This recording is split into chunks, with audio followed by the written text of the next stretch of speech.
Alright, gang, welcome to another Tuesday. That's right, it's another Reiser Treasure Hunting Emporium's live stream. Yeah, gang, that's right, live stream. And I tell you what, you've made it! That's right, it's another Tuesday, Treasure Tuesday, and I hope you found some treasure, or you found new appreciation for some treasure you've already discovered.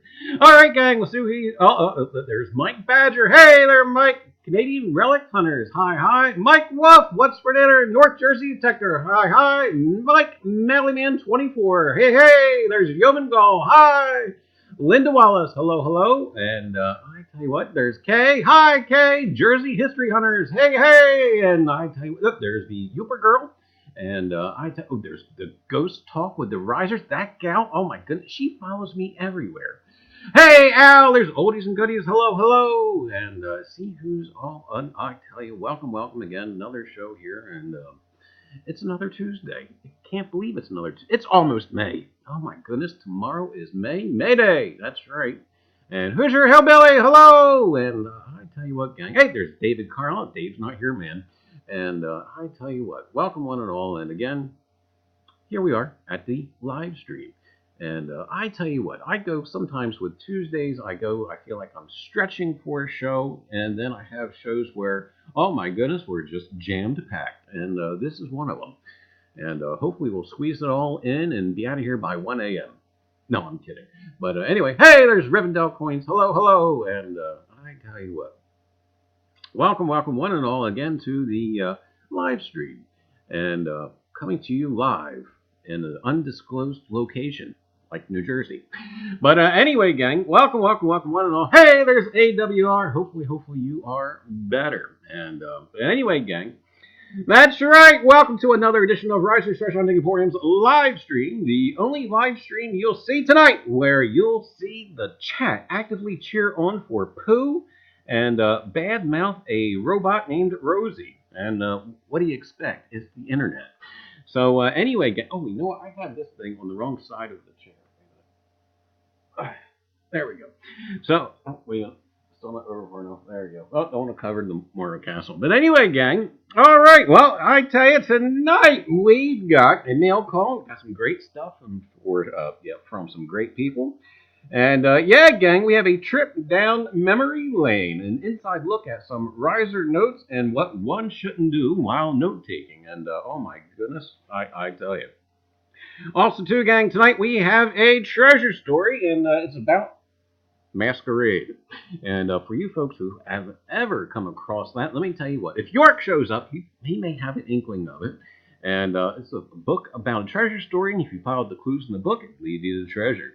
And yeah, gang, also tonight you're looking at it, the giveaway. That's right, it's a very, very, very nice, crisp $2 bill. That's right. And I tell you what, very nice. It's a 1928 series, I believe. And that will be tonight's giveaway, along with, you know it, some Reiser's Treasure Hunting Emporium toilet paper. But anyway, gang. So, yep, that's what we got going on tonight, plus some other stuff thrown in. And I tell you what, first half of this show, we're going to be all over the place. So, yeah, I don't know. It's just the way this thing works. But anyway, gang, all right. Well, I tell you what. And anyway, we might as well go ahead and well, you know what? Let's take a look at this. I had this some time ago. Hey, Iffy, how are you? And SWPA, hey, how are you? Ozzy Darren, hello, hello. I guess I better finish. Yeah, saying hi to everybody. Hey, Matting, how are you? And I tell you what, the chat was killing me.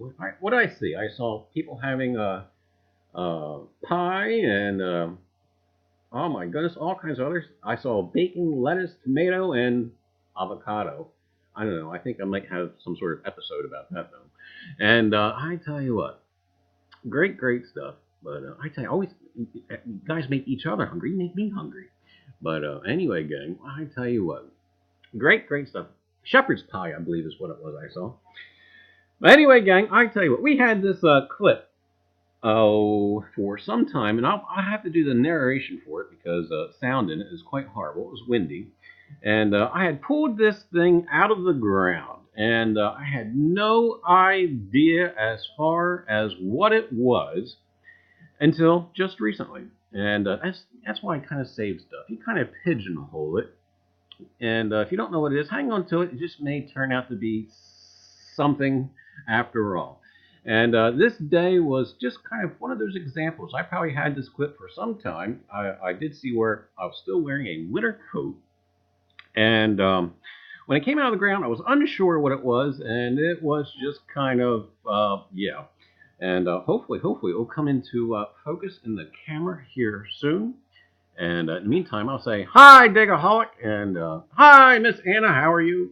And anyway, there it is. Now, when I first dug that, I had no clue as far as what that was until just recently. I was on one of the forums on the Facebook, one of the digger forums, and they lended a helping hand. And I was quite excited after I discovered what it was, and I'll show you guys what it was here in just a second. It's a leaf. No, it's not a leaf. It's not dog poop. Oh my goodness.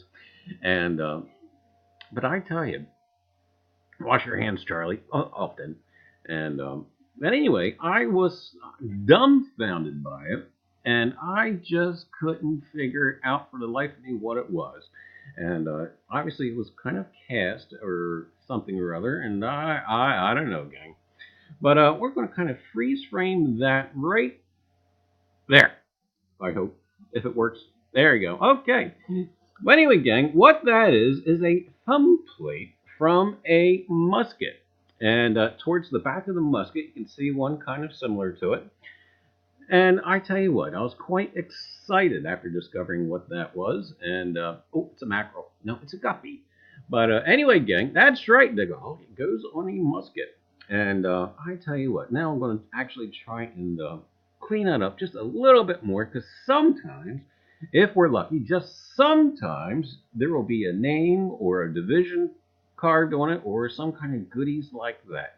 So we're going to try and give it a little bit better cleaning and see if we get anything out of it, if we're lucky. But who knows? There may not be anything on it. But anyway, gang, that kind of was from the cutting room floor. I'm sure I've had other videos after that, and, well, yeah. But anyway, gang, so there's that.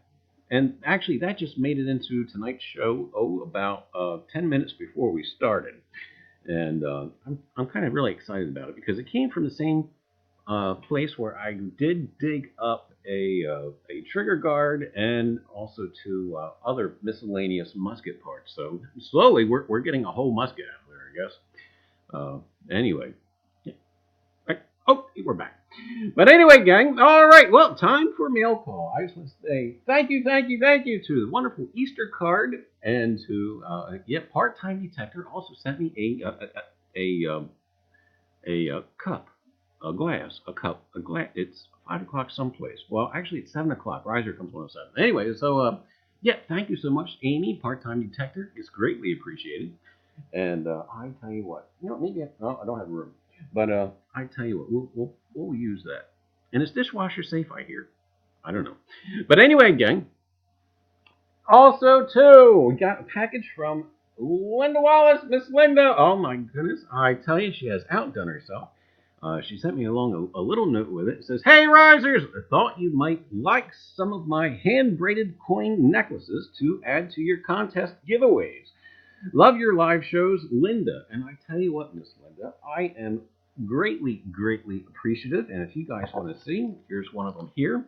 And this one happens to be Susan B. Anthony. And I tell you, there's other ones in there. There's presidential dollars, and there's also Sacagawea. And I tell you, she has just outdone herself. And yeah, gang, that's right. They will be included in an upcoming giveaway. So that's right, do pay attention, because in upcoming streams, why, yes, gang, there will be some necklaces from Miss Linda included in the giveaways. B and M out. Yark! Charlie, stop shouting. You're scaring me out. Woo! Woo! Woo! Oh, anyway. Hey, York, how are you? Don't let the Bigfoot get you. And anyway, gang, also, too, we've got a mail call from Blockhead. Oh, I tell you what, talk about people outdoing themselves. I tell you, he sent this as a surprise. I didn't know it was actually coming, and Sandy says, you have mail. I don't have any mail. She says, oh, you have mail. But it was her mail, but it was, I guess it was for me or for us, I should say. But it says, Sandy, here is the Civil War token I promised, and a round to it. To it, not do it. I would have been extremely ecstatic for a do it, but a to it. And we'll show you that here in a second. It says, I enjoy the shows, and you and Charlie make. See you Tuesday, Blockhead. Now, Blockhead, I tell you what. Now, to it is a token, a wooden token. We'll show you that there. See, it's to it. And I tell you, we had to do it. Now we have to it. And I tell you what, gang. But also, too, he was very, very generous, and it actually has me started. That's right. I wasn't actually officially started yet, but now he has me started with a Civil War token. And thank you ever so much, Blockhead. It is immensely appreciated. And you know what? We're going to slide this underneath the coin can here for a second. That is if I can make some room. Maybe. Yes, we can do it. We can do it. And again, Blockhead, it is greatly appreciated. And yes, that's right. You have officially started me on my quest for Civil War tokens. And again, it is greatly, greatly appreciated. I don't know. Does that kind of look like Ken Peavy with an Indian headdress on? I don't know. But anyway, gang, Blockhead, thank you again for your extreme generosity, and it will be going in a very special place in the Reiser Horde. But anyway, gang, I tell you, great stuff, and yeah, stuff to look forward to. And again, thank you. A very gracious thanks to all those fine folks, and again, it is very, very appreciated. And we'll try and catch up with chat. Charlie, whatever happened to the coin that was sent around through the mail? The chain scent. Well, last I heard, the chain scent was in Scotland, if I remember right. And I haven't seen anything from it yet. So hopefully it got there safe, and hopefully it'll turn up sooner or later. But last I heard, it was in Scotland, and it was on the California coast, and then in Scotland, and that's where it's where it's at right now, I think. And Minty. Uh-oh, who's Minty? Oh, anyway, gang, I tell you what. Not calling you a twit in French, I hope. I'm not up with my French, but I hope, I don't know. Do it to it in Detroit City. That's, I don't know. But anyway, gang, I tell you what.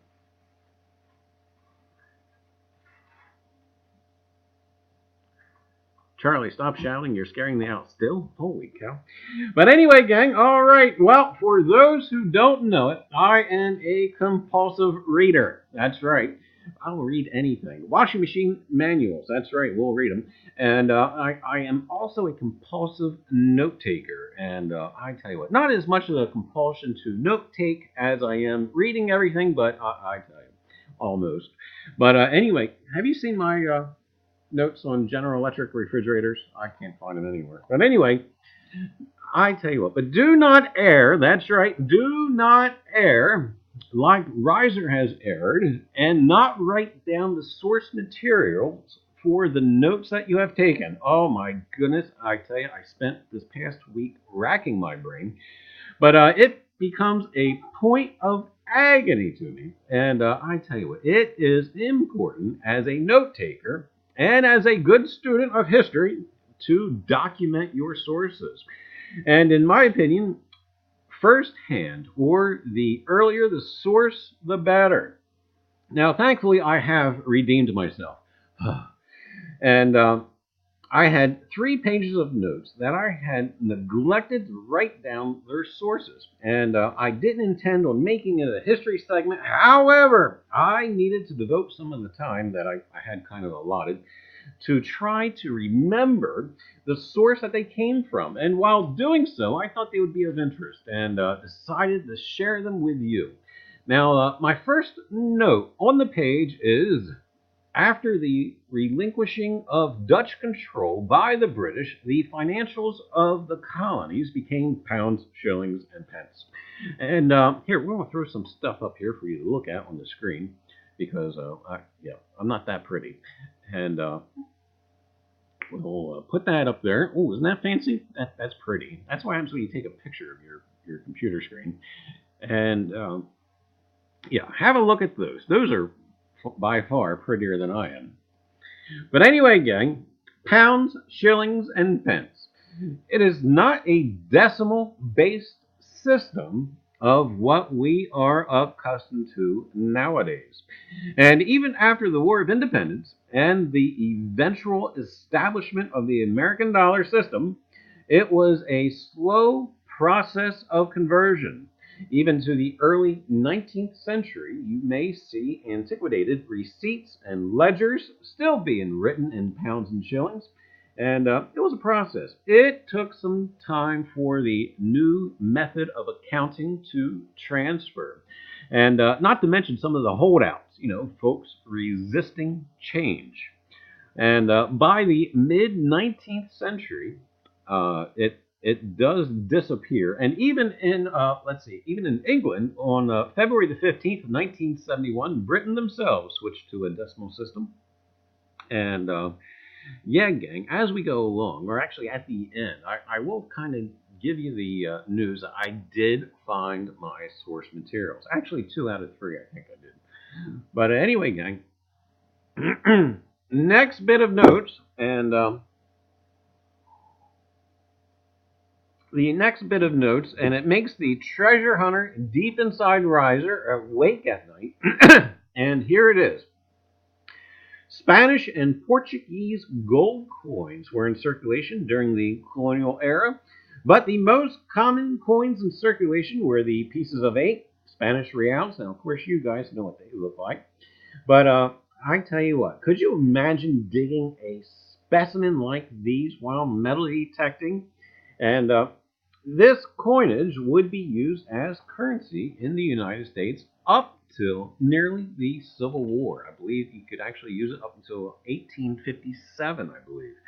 Now, we're going to leave this just up here. And next note I have, and I think I was focused more on metal detecting than history when I jotted it down.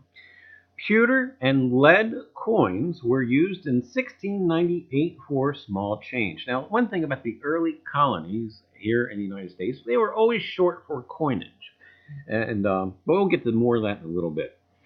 Pewter bits of spoon or tableware will ring in the 40s or 50s on the GAW AT Pro. And I wonder, or I should say dream, if the coinage that were made out of pewter and lead would do likewise.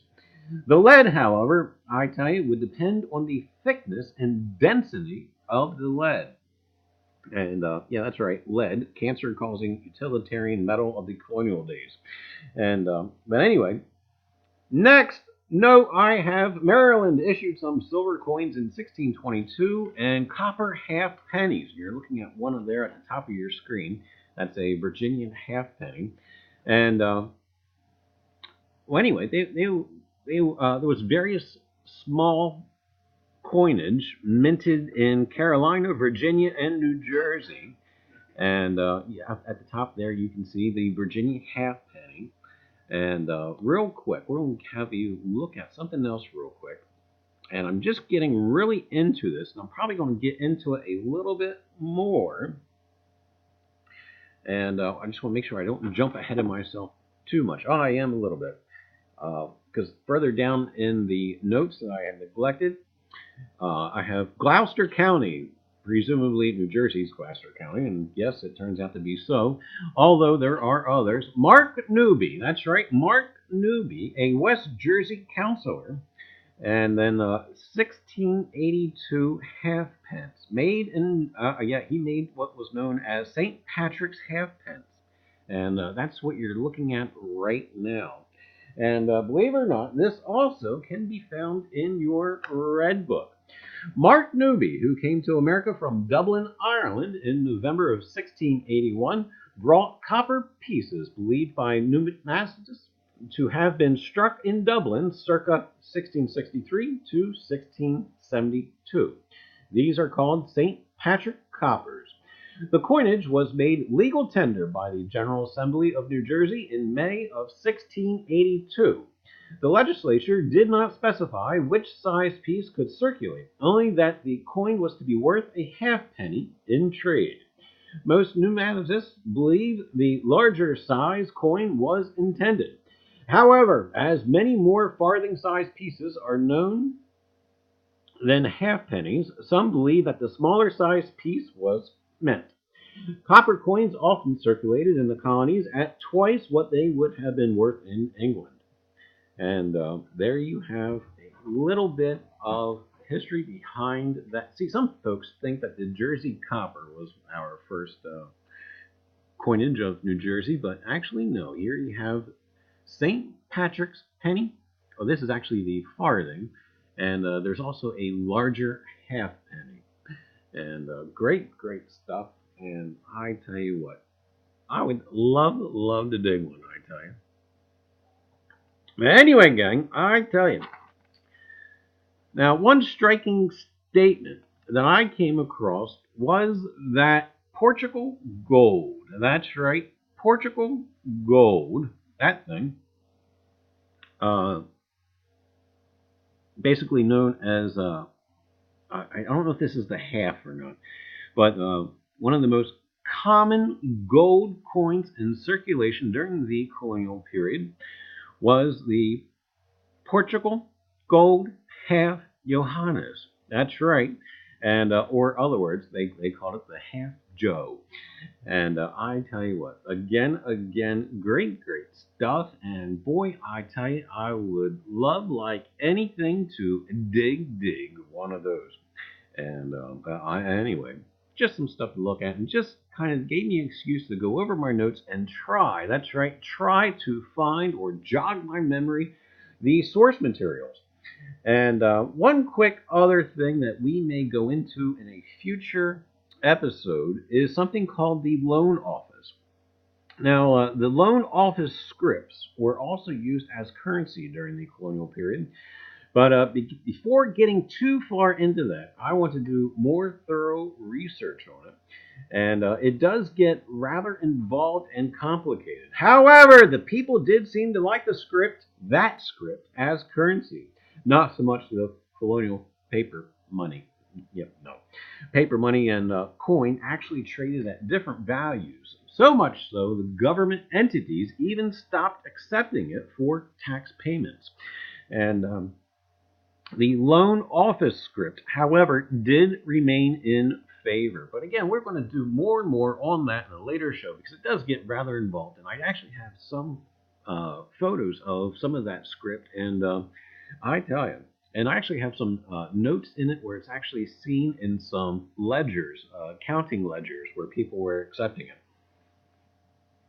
Now, for the underlying question, did Reiser joggle his brain enough to remember the sources from his notes? Well, I tell you, I scored 2 out of 3. After going through my notes, I did remember having 3 books that day, and but only 2 I actually could lay my hands on. The moral of the story, be a good student of history and write down, even if you have to tattoo it on your arm, your resources when you are taking notes. And I tell you.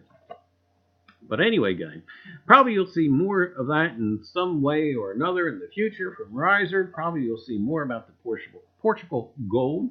And definitely you'll be seeing more on the loan office. And basically, I really want to try and find some of the loan office script. Anyway, gang, try and catch up with chat. I take notes, but I lost my pen. Okay, what? You should at least have a sharpened pencil. And hey, Aunt, how are you? And hey, there's Lincoln Central Coins. Hi, hi. And I tell you. Hey, there's Marty. Hey, there's Tomcat. How are you? Blockhead. Hey, hey. 5280 Ventures. Hello, hello. And welcome to the live stream. Hey, there's Roots Magoo. Hi, hi. And anyway, gang. All right. Well, moving right along. And I tell you. By the way, gang. By the way. Throw some more stuff up here for you to look at. All right, yes, gang, it has been confirmed. The next coin seminar weekend is approaching, and approaching fast. Track 5. Anyway, May 17th through the 19th. That's right, coin seminar weekend. Ken Peavy's coin seminar weekend, May the 17th through the 19th. I tell you what, gang, it's a great time with great channels, and you are just bound to learn something, even if it's by accident. You just can't help it. But anyway, gang, I tell you what, so plan to watch all of your favorite coin-oriented channels all weekend long. Giveaways galore. You know it. I tell you what, gang, if you've seen a coin seminar weekend before, I tell you, you just can't help it. But anyway, of course, you know there's giveaways that each channel does. And of course, there's always the coin seminar weekend finale giveaway and all kinds of fun stuff. There's even rumors about another coin haiku contest. I tell you, what a great weekend it tends to be. And I tell you, a whole lot of great fun. And anyway, gang, like tell you what, Ken Peavy's coin seminar weekend, May the 17th through the 19th. And I'm beginning just now, that's right, today in fact, to sketch out our segment now. I tell you, I'm excited for it. Reiser will be going on Friday night, the 17th at 9 p.m. in case you want to jot it down on your calendar or write it on your mirror with lipstick. And not only am I excited to participate in it, but also to be a viewer as well. And I tell you, it's a grand time. And it's kind of also neat to see it grow and flourish, and I tell you. And the big shows, we must not forget the big shows during the coin seminar weekend, because they seem to be larger during the coin seminar weekend as well. Now, for you folks who may have missed it, my first coin seminar weekend participation, I did a segment about the Titanic, where I gave everybody who was viewing earbleed, and we did a segment about the Titanic and the coins relevant to Titanic. You know, some coins that were rescued or etc., or were found on victims' bodies and they were being sold at auctions and etc. But we did end here. I'll replay the clip here. We did end with a clip of the Titanic's whistles that were rescued from the bottom and restored and actually were played again. Those things.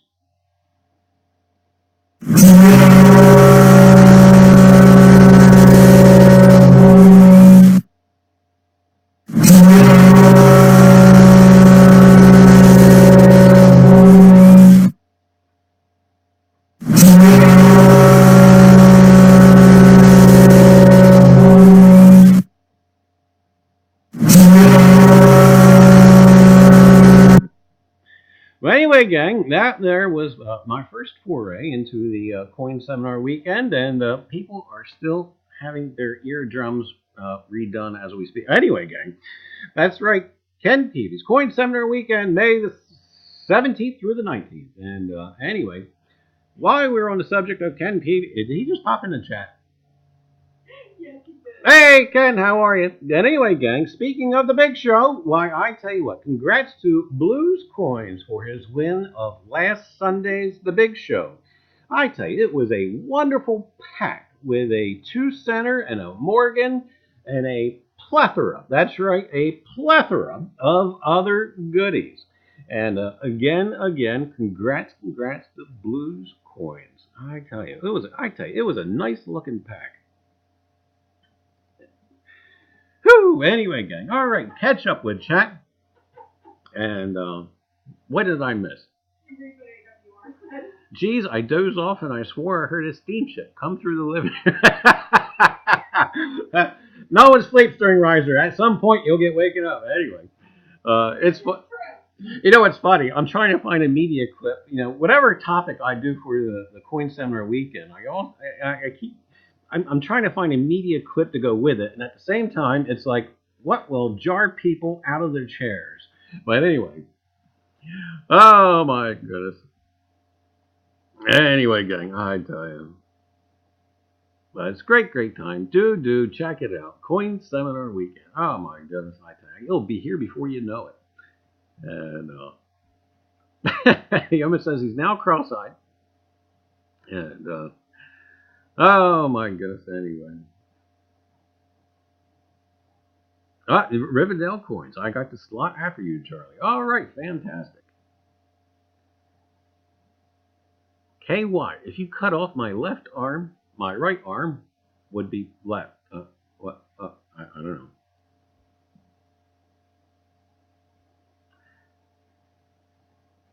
Anyway, gang. All right. Well, moving right along. Hey, Lou, how are you? Anyway, gang. All right. Well, we ourselves are approaching 1,500 subscribers. Believe it or not, I can't believe it. And when we hit the 1,500 mark, oh yeah, there will be a special giveaway. That's right, undetermined special. But I got special. Undetermined special giveaway?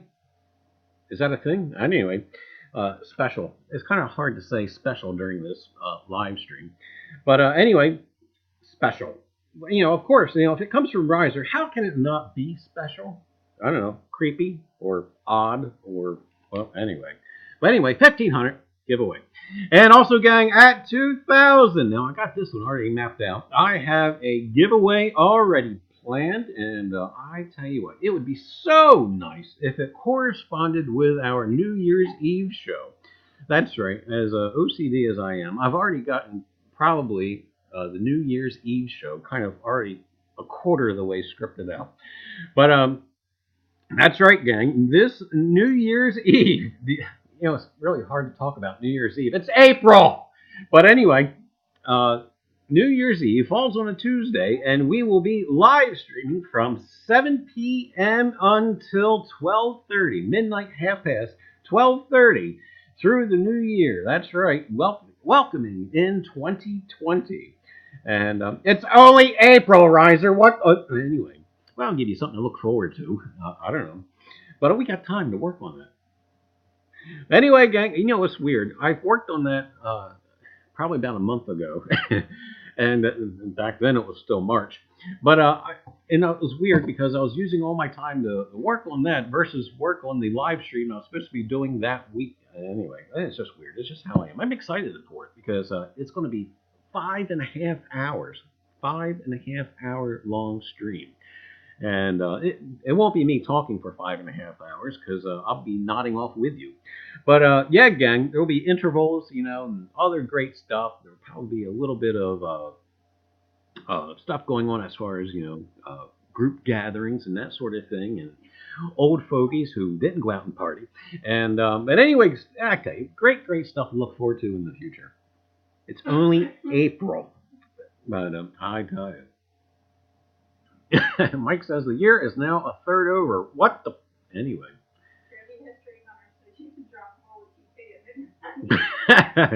Actually, I will give you a little bit of a teaser. There's actually going to be a coin drop for that evening, and that idea I believe came from Hoogie, and so thanks to him for that idea, and it has been worked. And at midnight, yes, the coin will drop, and you know what? We should make it an honorary Morgan dollar. That's what we should make it. But anyway, I tell you. Anyway, gang. All right. But anyway, gang, that's right, if you or you guys have an event or giveaway, and or you need someone to mow your front lawn, why, do feel free to throw it down into the chat and share it with everybody. And I think J Mart has a giveaway going on now, and I tell you, there's just two new Jersey History Hunters. We'll talk more about them in a little bit, but I believe they've got a giveaway going on. So anyway, gang. Mike has his raffle thing going. What was that? Oh, that's right. And but I tell you what, gang. So great stuff. And again, if you have an event, do please go ahead, throw it down in the chat, and give everybody a look at it. But I tell you, now I'm going to sneak in a little bit of a weekend recap, and because I tell you what, you've probably been looking at it underneath the coin cam. It's an early Indian scent, but we'll get to more of that.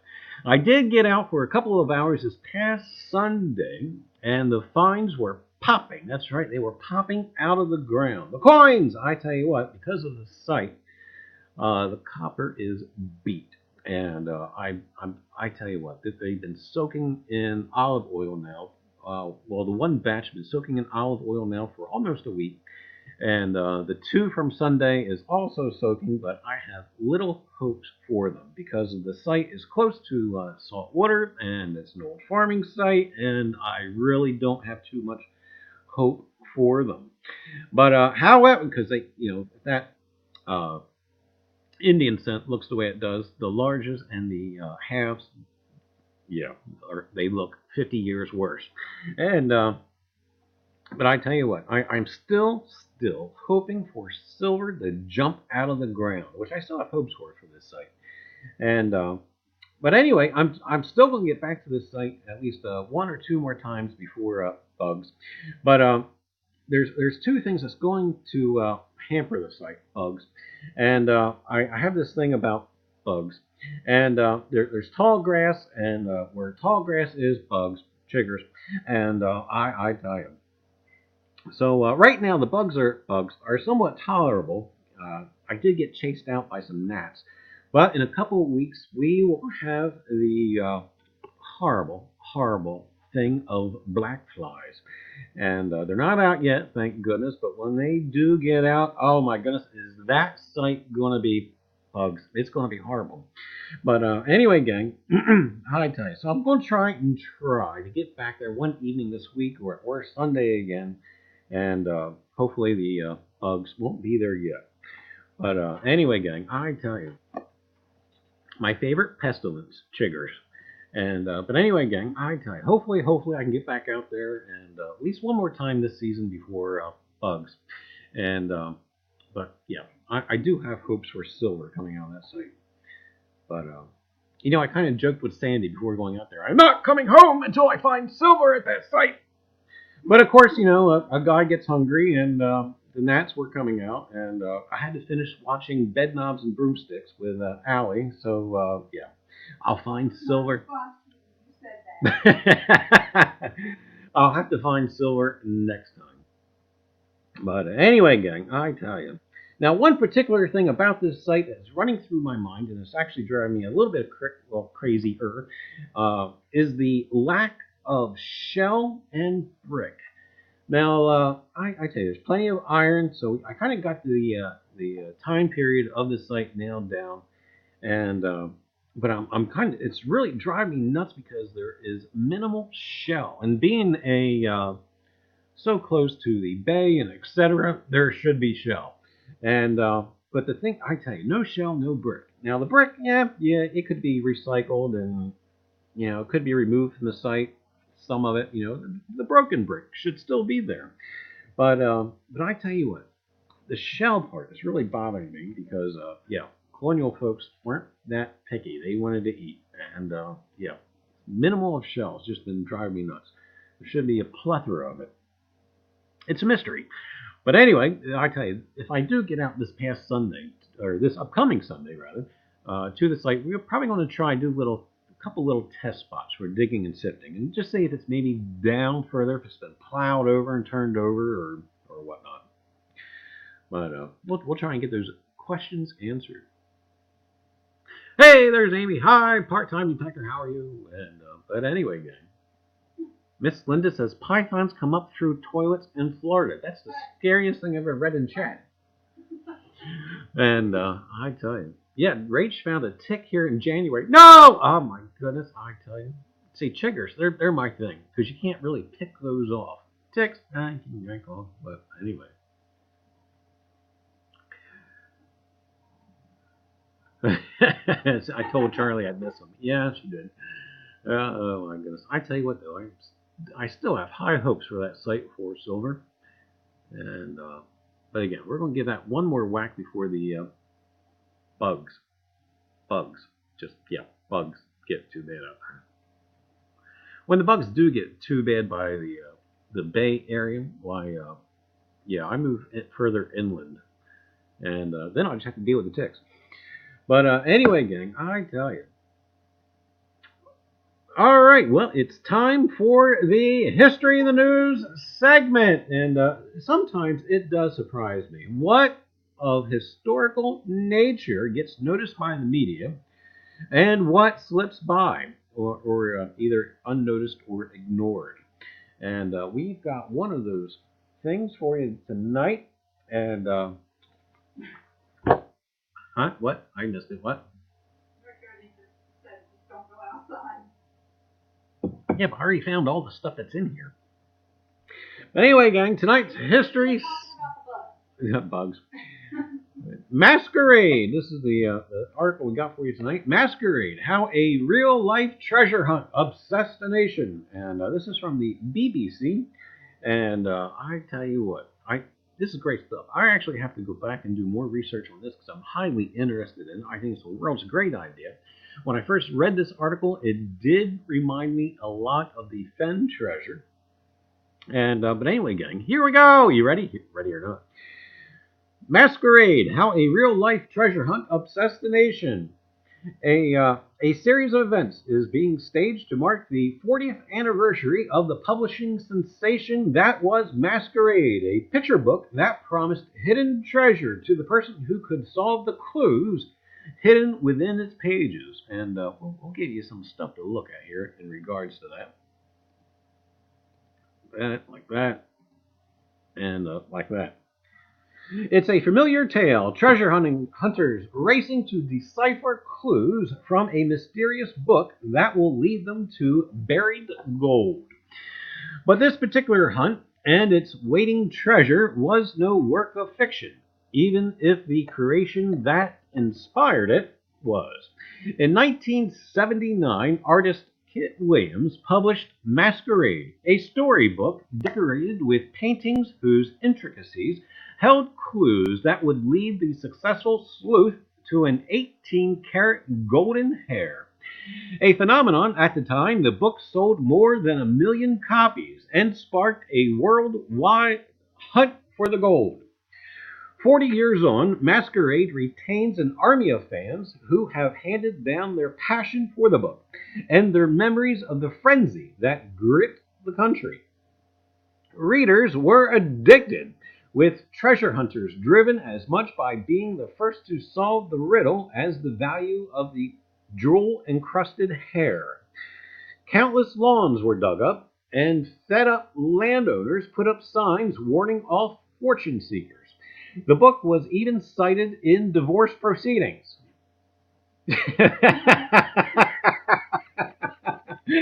Okay. I don't know. Okay. Well, you guys make your own darn jokes about that one, but yeah. Anyway, gang, but when the golden hair was finally unearthed 3 years later in a park in Bedfordshire, the story was far from over. The scandal behind its discovery shocked fans around the world and turned Williams into a recluse.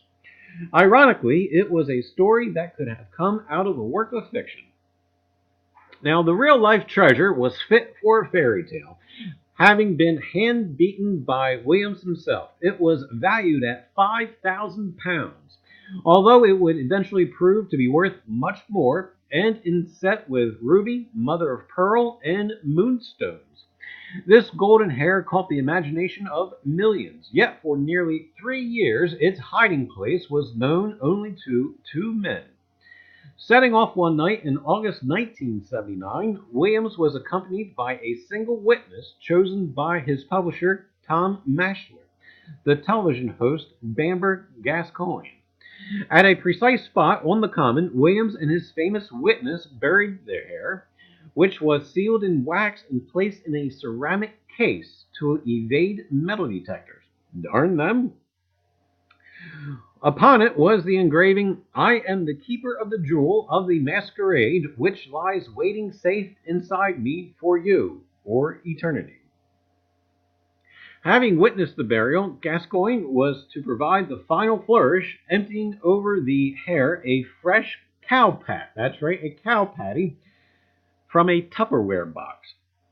Well, I guess if you do want to hide treasure, a cow patty should go on top of it. After all, that way you can jump your treasure down like the cesspool, or anyway. Cow patty. A cow pat from a Tupperware. Can you imagine going out? Oh, before we bury this treasure, I need to stop by a farm and get a cow. No, anyway. The prospective reader would be led to this location, selected by Williams years before while on a picnic with his then-girlfriend, by unearthing the complex clues in the paintings. But the painting's detail allowed for almost as many interpretations and theories as there were fans. The book was an instant success as readers from across the world raced to solve the mystery. An airline even sold transatlantic Masquerade tickets, which came with a free spade on arrival. Can you imagine landing in London? What's that? Heathrow Airport, and okay, your flight landed. You got to get your luggage, and you got to get my free shovel. But anyway, can you make it through security with a shovel? I mean, it's a shovel. I mean, it's not a gun. I mean, I don't know. But anyway, gang, yeah. So all right, you land on Heathrow, and give me my shovel. Anyway, he goes on to say, Williams says the first edition sold out within 2 days, or something like that. They were reprinting it so fast, it became a sensation in a way that it moved so fast. Williams, until then little-known artist, was thrust into the spotlight. He embarked on a publicity tour of the United States and appeared on talk shows in the UK and was inundated with requests from fans desperate for help. Soon, more than 200 letters were arriving at his house daily, and Williams had to read every one. He goes on to say, "I was unprepared. It really got out of hand really quickly. And this treasure was only £5,000. Imagine all the trouble that Fenn is having." But anyway, rallying around Williams, neighbors in his Gloucester village began to deny any knowledge of him to inquisitive fans. And I tell you. But among the golden hairs and red herrings, only one theory led to the correct solution and the golden prize. To complete it, the puzzler had to draw a line from the eye of each of the animals in the 15 paintings through hand or paw to a letter in the border. This revealed a word or phrase which, put together, formed the crucial clue. And it read, "Catherine's long finger overshadows earth, buried yellow amulet, midday points the hour in light of equinox, look you." When arranged in verse, the acrostic of the first letter spell out "close by Antvil." It gave masqueraders their final essential pointer towards the Bedfordshire town near which Williams had lived years before. The burial spot was where Williams knew the shadow of Catherine of Aragon's cross fell on the spring and autumn equinox, meaning it would point to the right place on the right day. It took nearly 3 years for the code to be cracked by physics teachers Mike Barker and John Rousseau, but the treasure was ultimately to elude them.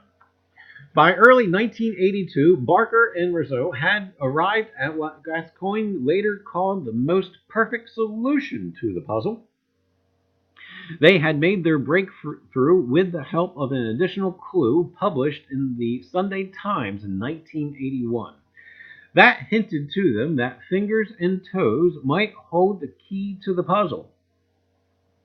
Remembering the introduction to the book, to solve the hidden riddle you must use your eyes, they realized that a straight line drawn from each of the animal's eye through its paw pointed to a letter in the border.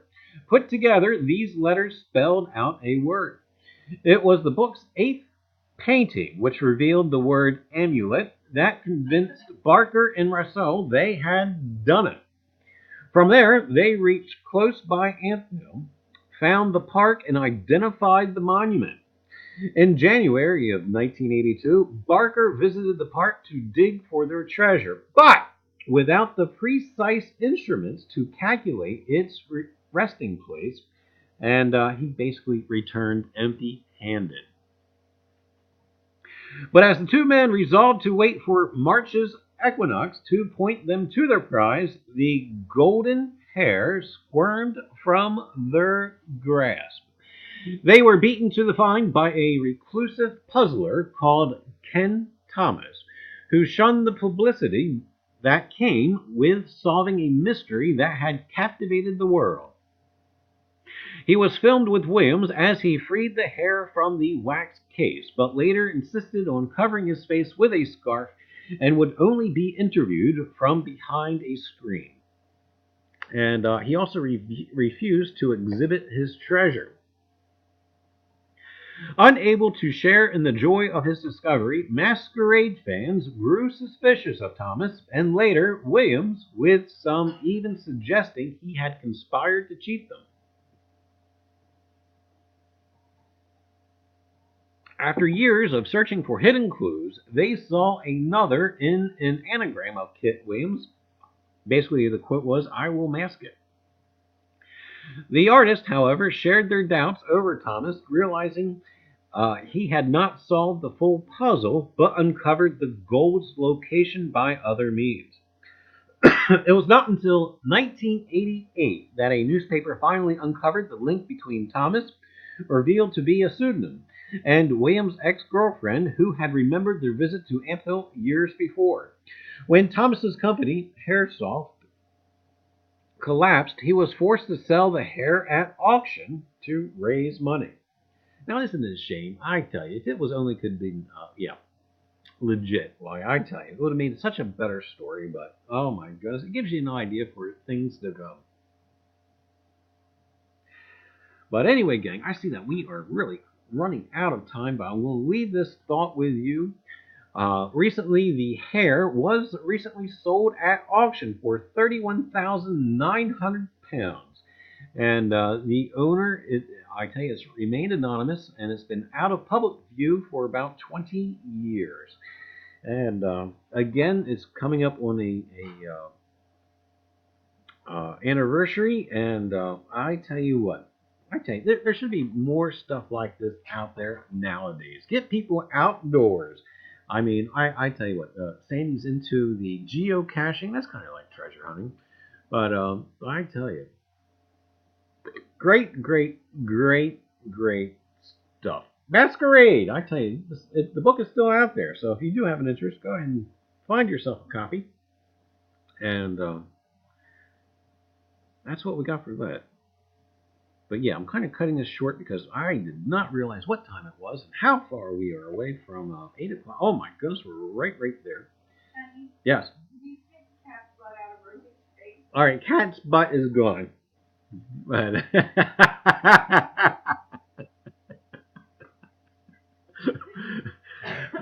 is that what was going on in the chat? Cat's butt is in Rosie's face. Pretty much. Okay. Anyway, gang, I tell you.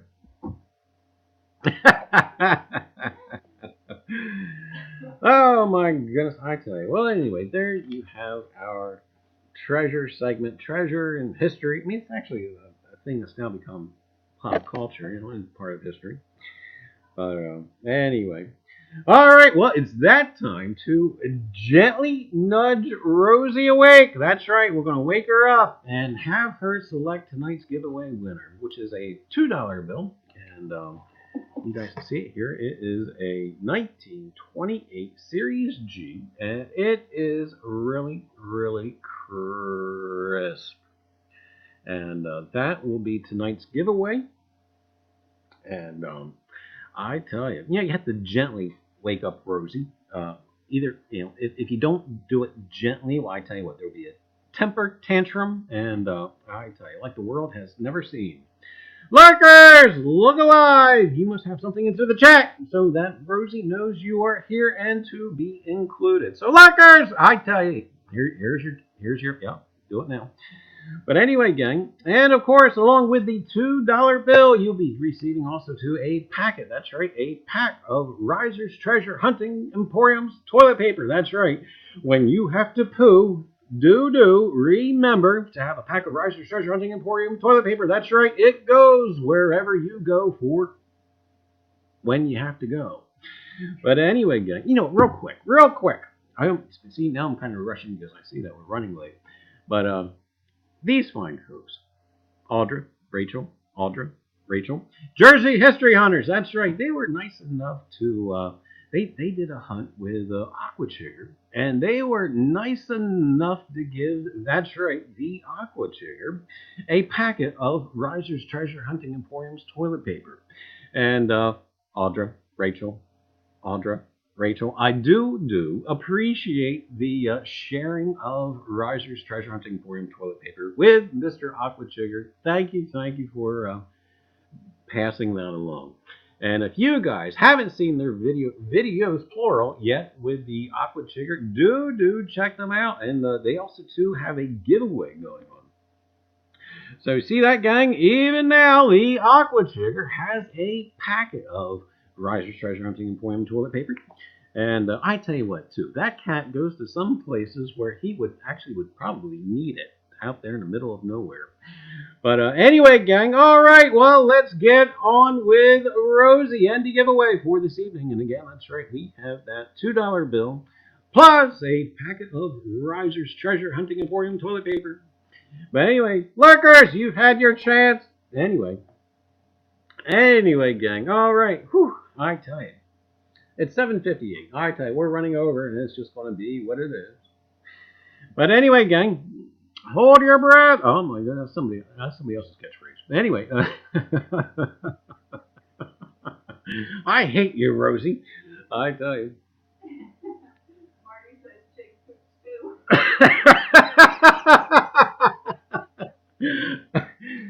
I never really thought about Aqua Chigger pooping, but until just this second. Thank you, Marty.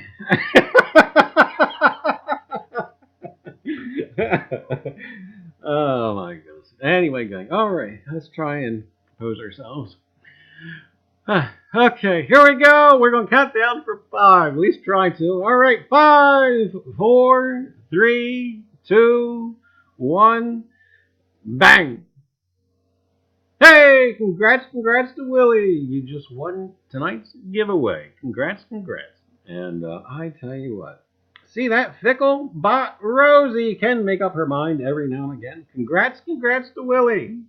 And do send me your address, and we will get that right out to you.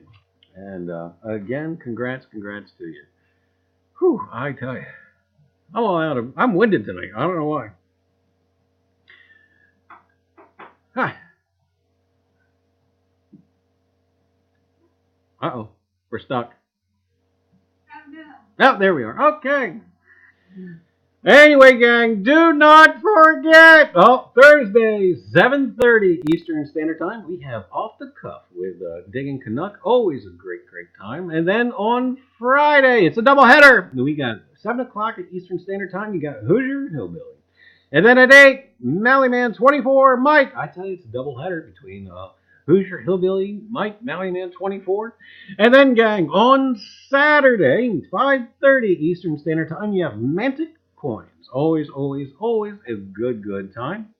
And then Sunday, 10 a.m., Coffee with Liz, Digging Canuck. Oh my goodness, I tell you, have your coffee, before you go out digging and etc. And I tell you, great time with the diggers.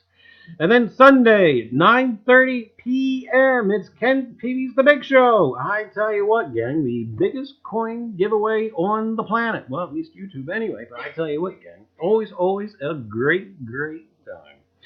Great stuff! And I tell you what, gang, don't forget Reiser's Treasure Hunting Emporium's live stream every Tuesday at 7 p.m. Eastern Standard Time. And it's good for what ails you.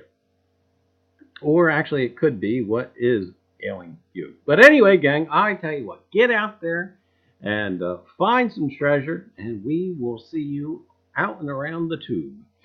But anyway, gang, I tell you, we'll try and catch up with chat real quick as we adjust a couple of these things on the screen. And holy cow, I can't believe we ran over tonight. And but anyway, gang, I tell you, have a great all. I tell you, we will see you around on the tube.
What? Is Kay disappointed that there's no afterglow?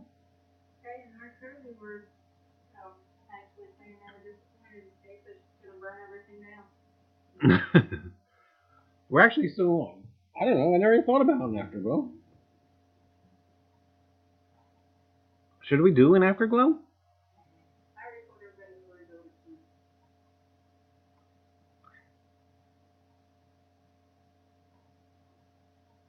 We hear you. Yes, I know, because we're still on.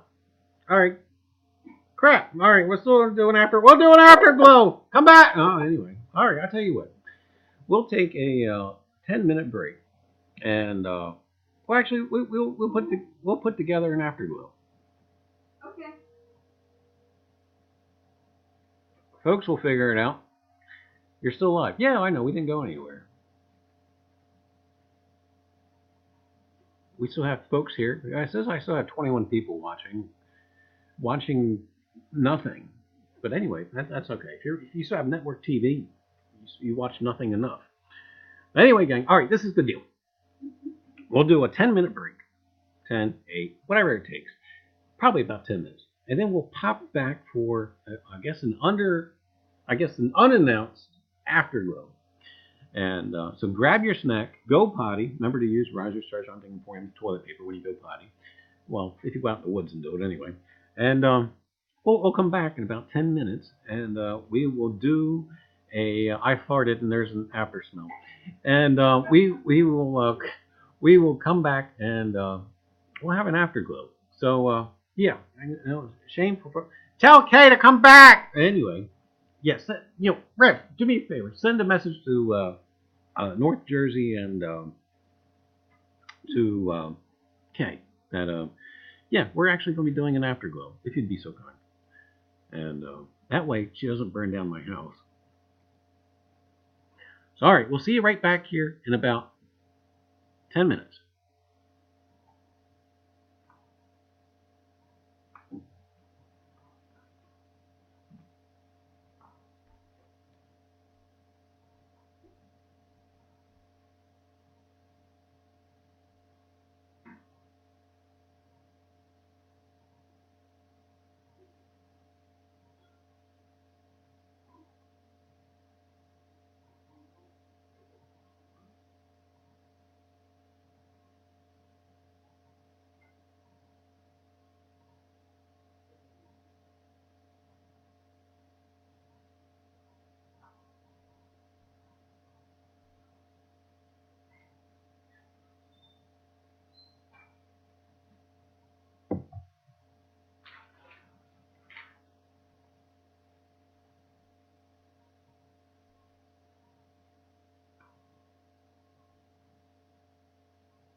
All right, gang, we are back for an unannounced, I guess, afterglow.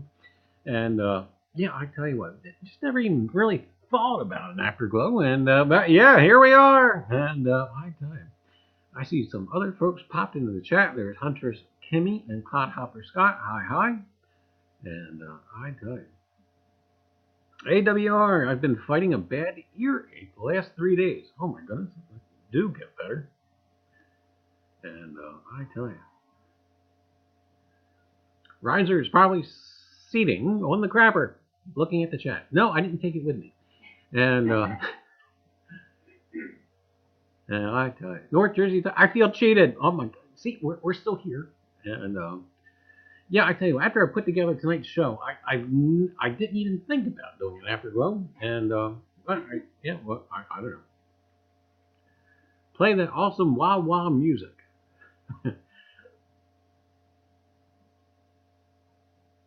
The afterglow tends to put itself together. Yeah, that it does. I mean, it's still, you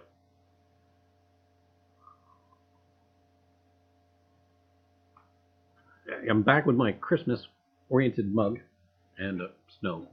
And yeah, no snow. The snow must go. And got the Christmas mug because I got the RTHE mug. Oh, do you? Okay. And we are back. Hey, all right. Hey, hello. I tell you, it was nice talking to you guys last night. And North Jersey Detector, I'm running out of snack treats. And I tell you, I don't know what happened to tonight's show. It ran away. It seemed like I've had a lot of stuff to go. I tell you what. And tonight's stream just seemed to overrun by itself. And I don't know. I tell you. But anyway, yeah, I've been reading about the Bay, obviously, Delaware Bay, and the defenses against pirates. And yes, the Quakers weren't exactly helpful in the defense of the Delaware Bay because of their religious beliefs. And yeah, I tell you, but great information and stuff. And I tell you, great amount of history out there. You just have to dig for it. Not all of it's on the internet. And anyway, I think, yarg me mateys. Anyway, you know, this is one of the things that came from the site this past Sunday. I have no idea what it is. It's threaded, and I don't know if this was like a stopper for a frock that we have twisted in, but I don't know. Well, we're going to hang that around, and we'll eventually find the mystery of it.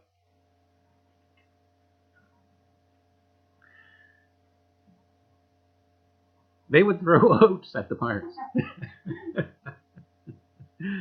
Rev, you win. I'll be on next week's stream. Oh, you see that? Oh, yep. Rev says, we'll hold you to that, Sandy. Oh, my goodness.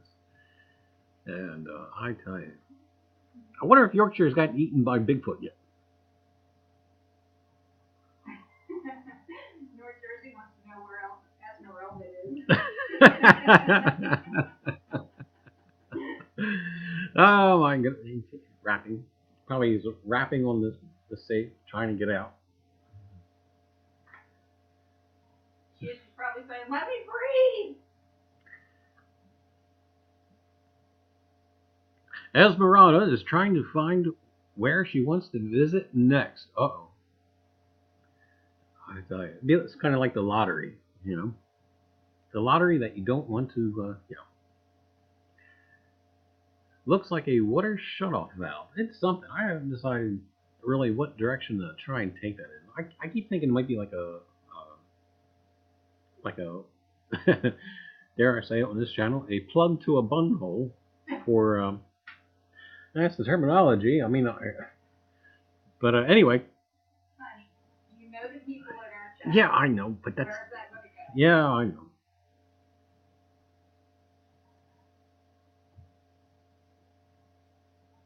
Oh my goodness, AWR.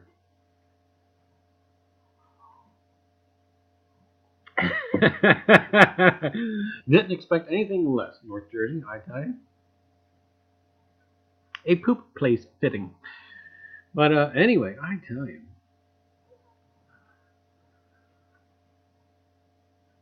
Great, great stuff. I cannot wait to get back to that site. I tell you, if there was ever a site that I was excited for silver to pop out of, it's that one. But again, the bugs will soon be out in full force, and yeah, there's just going to be a limited amount of time that I can actually devote there before being driven out by the pestilence. But I tell you, we got some great stuff coming up on the channel, and we still haven't done our test yet at the semi-local coin shop, because he's not exactly local. He's about 40 minutes away, 40 or 45 minutes away from us. And I was trying to make it this past weekend, but just things didn't work out. So, where at Reiser? Which? The site or the semi-local coin shop? The semi-local coin shop is in Berlin, New Jersey. And Rivendell Coins, are you still thinking of a new detector, Charlie? Yes. And I'm kind of really torn. I haven't made up my mind yet. When I think I have it ironed out, I start looking at them again and unchange my mind again. It's either going to be probably the MX Sport or the AT Max. Just which one I keep bouncing back and forth with. The site sits right along the bay, and it's, well, with depending on tide, it's in the bay. But well, I tell you what,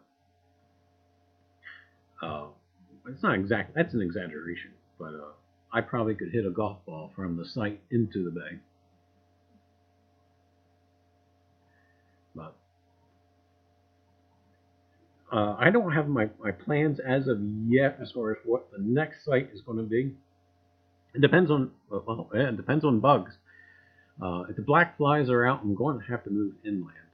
And I do have a couple of places mapped out I want to get back to, and so there's going to be new places to go. But I am excited for the Coin Seminar weekend coming up, and I tell you, it was great to see that Rivendell's going to be on right after me, and I don't know, maybe we'll try and coordinate some stuff.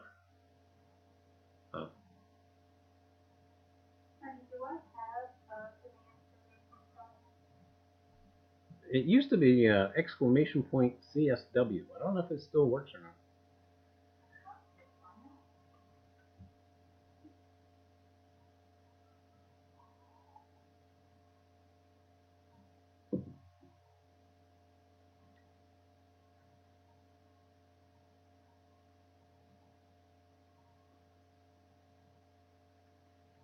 I don't know if I had it for a specific coin seminar weekend, so it may have gotten taken out.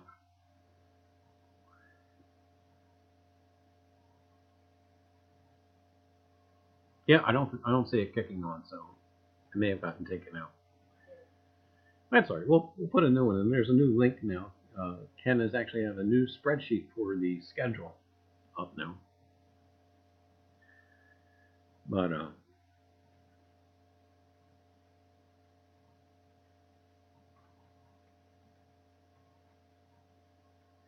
other great stuff coming up. We are supposed to go and visit Jersey History Hunters towards the end of the month.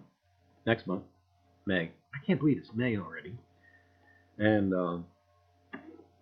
going to go hunt with them for the day.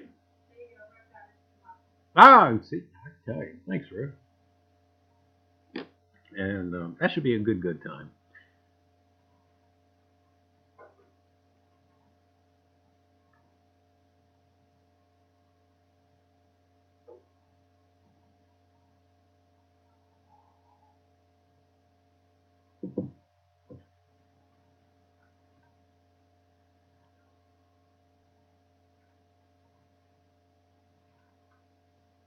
But one of the sites I'm actually really trying to get back to is in Penns Grove, New Jersey. And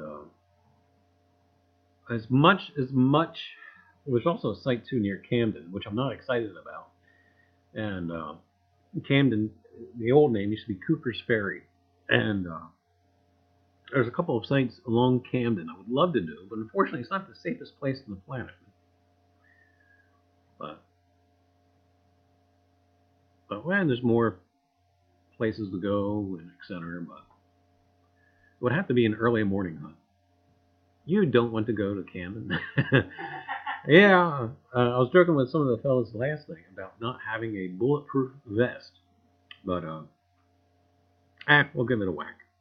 Usually, if places are in bad neighborhoods, your key is always early morning. But a lot of history around the area. Probably one of the worst places in the country. That it is. I'm scared to drive through Camden. Yeah, it's one of those places where you just hope the car does not break down or you get a flat or But check it out. It used to be called Cooper's Ferry, and I actually have some. Unfortunately, I don't have it on the program here. I throw one up. I have some early diagrams of the ferry boats themselves, powered by horses. Believe it or not, they'd have horses on treadmills that would actually power the wheels to power the ferry across the river. But yeah, maybe I have to do. That would not make a bad thing about having the technology of the early colonial era ferry boats. But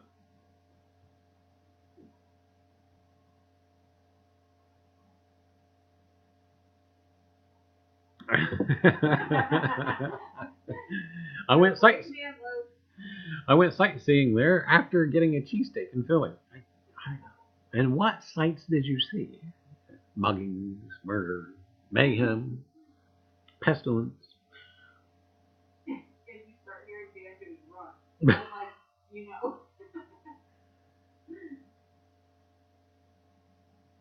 Yeah, I can't duck like I used to. Holy cow. North Jersey, it's more like gunshot. Yeah. Yeah, definitely would leave one of your headphones of your metal detector, leave one off. Now we can hear what's coming. Junkies and abandoned buildings. Yeah. Look, honey, you're not the only one that takes their wife to the nicest slums. Yes, slums and cemeteries. That's what I'm known to take Sandy to. And I tell you.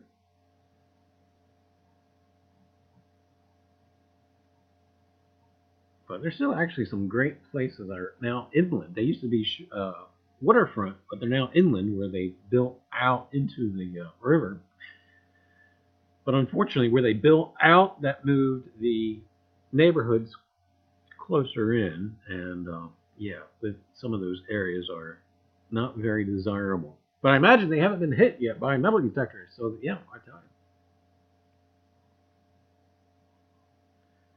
I'm also from Patterson, West Patterson area, so that's not much better. Patterson. Wasn't Lou Costello from Patterson, wasn't he? From Abbott Costello? Lou says you may be the first. That is if I ever get brave enough to go. And detector has cemetery, good place to leave the wife behind. And hey, Ron, how are you? Welcome to the Afterglow. And this is kind of the unannounced Afterglow. We didn't really have one plan for this evening. It just kind of happened. Usually I kind of have the idea ahead of time of whether or not to do an Afterglow after the show. And yeah, to be quite honest, never even thought about it. But really didn't have anything really scheduled for after or anywhere to kind of be. So yeah, why not? And here we are. But I tell you.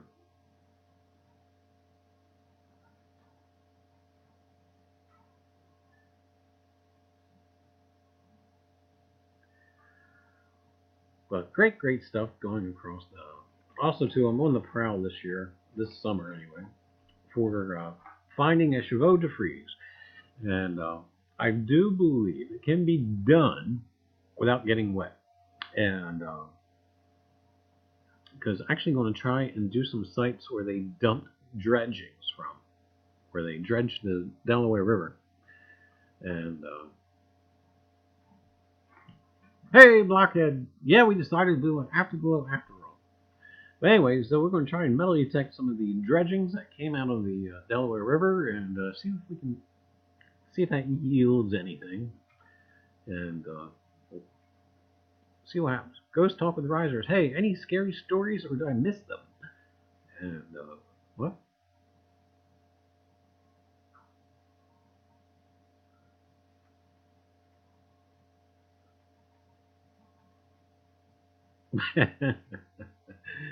Weird New Jersey stories about Patterson. North Jersey detectors from Patterson. Coincidence? I think not. I actually put I think not. Yes, well, I was reading.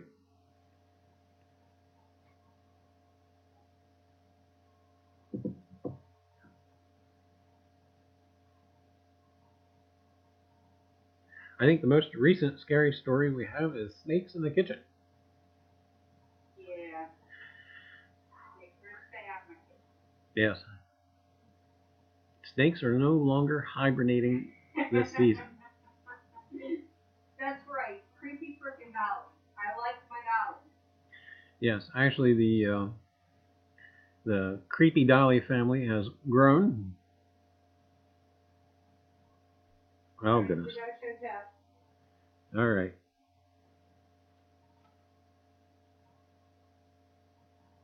That's the new member. Wait a minute. Tilt its head so the eyes roll back. Oh, is that the one? Yeah, his eyes closed, but you gotta lay him all the way Yeah, down. you can't really see. He's just got creepy eyes anyway. I'd like him.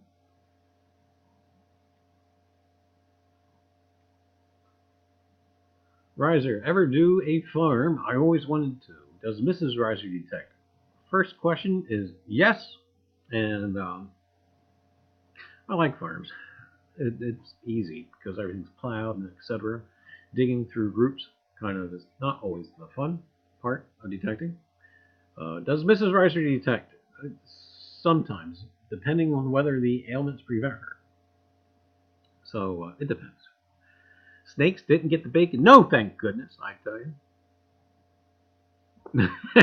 Sweet baby Jesus.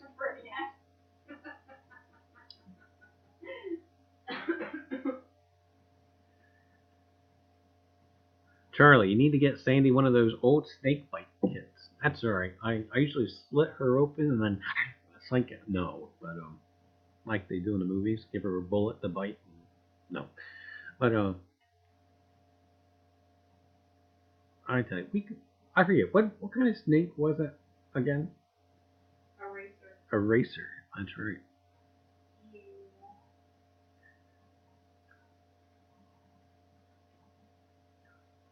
But anyway, I tell you, are there poisonous snakes? They're all poisonous, and at least in Reiser's mind, anyway. And but do we have water moccasins? Do we have water moccasins? I know in the I know in the mid part of the state and the northern part of the state they have rattlesnakes.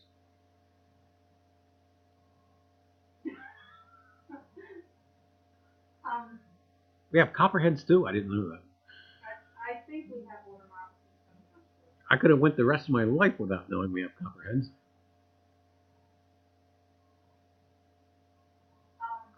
Ron says you should fill a $50 with pennies and bury it in a park.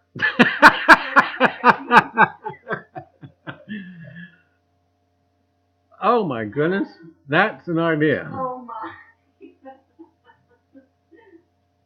You know, that'd be fun for one of the seated hunts. That would be hysterical. You know what's horrible? I probably see more snakes around the house here than I do out metal detecting. Yeah, I think the earliest snake I've ever seen out metal detecting was in March. And that was along the river.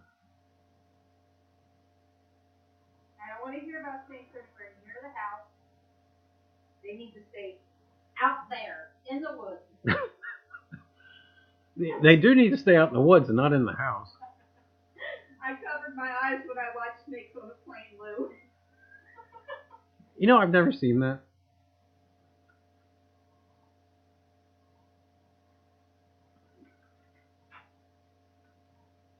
I don't think the intention is there to see it either. What was the gigantic snake thing? I did watch that. What was it? Anaconda. Yeah, yeah. That was another one I covered my eyes for. Unfortunately, never watched it either. Yeah, oh my gosh, I tell you. I've seen some pretty big snakes while out detecting. And of course, I steer far away from them. I don't care if they were sitting on a pot of gold. I'm not going anywhere near the thing.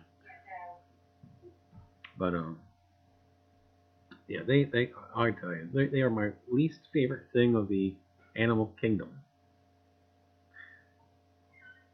And yeah, not snakes. I can't think if there's any other animal out there while metal detecting. I know some of the folks in Florida have to deal with the alligators and what. I don't know.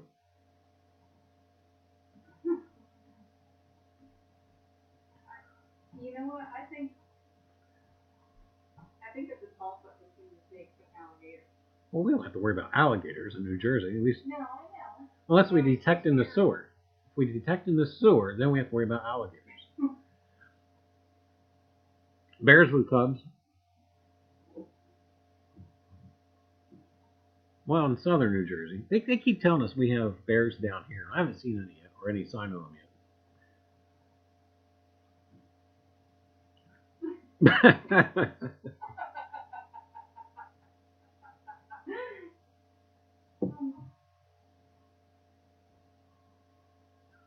I tell you.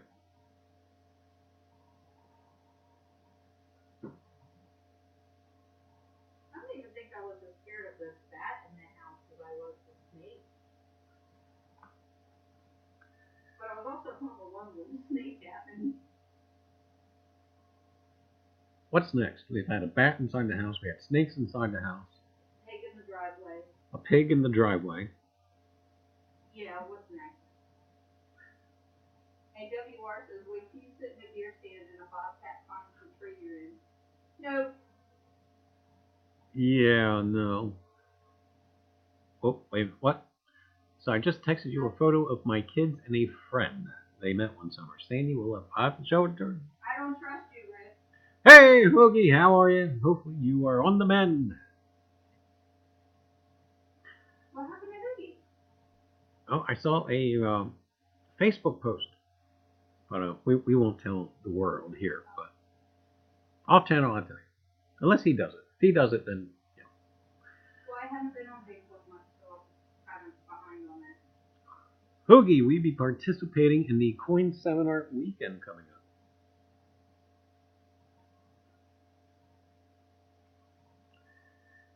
And Ken's got the new schedule up. Of course, it's blank. I think I'm on it. Rivendell might be on it. And don't say that until you see it, Sandy. Oh, there you go. If it's a snake, I don't want to say it, Rick.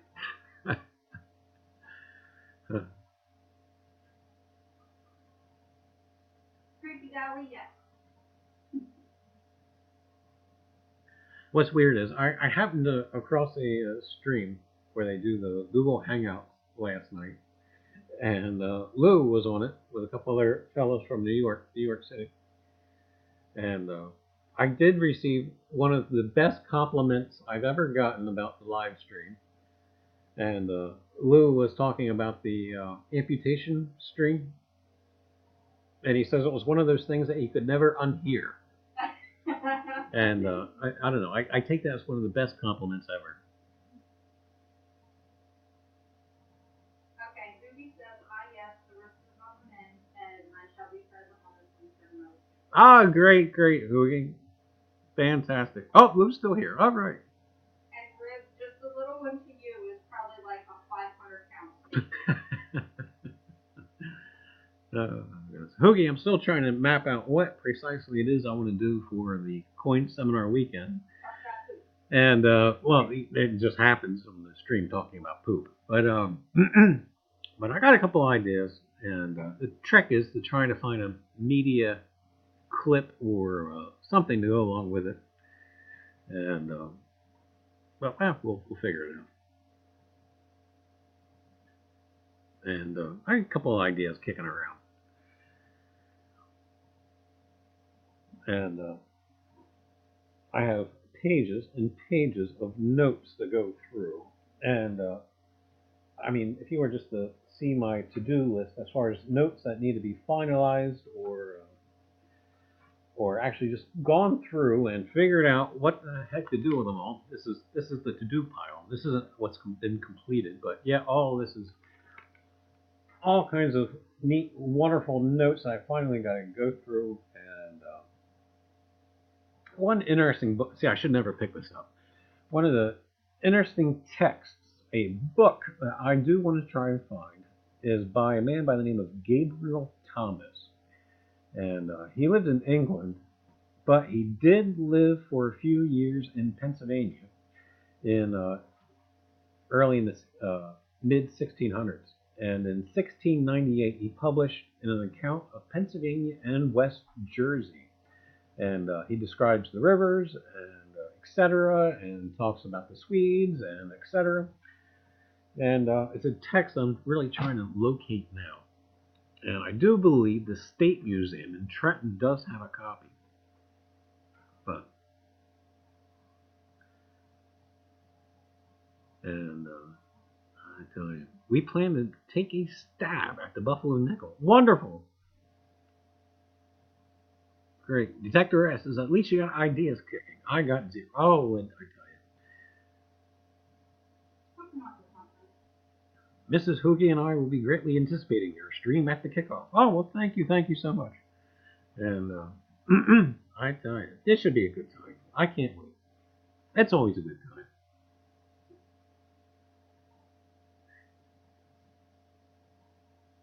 I know the past coin seminar weekend, I probably watched live about 40% of them. And then the other ones I had to go back and check.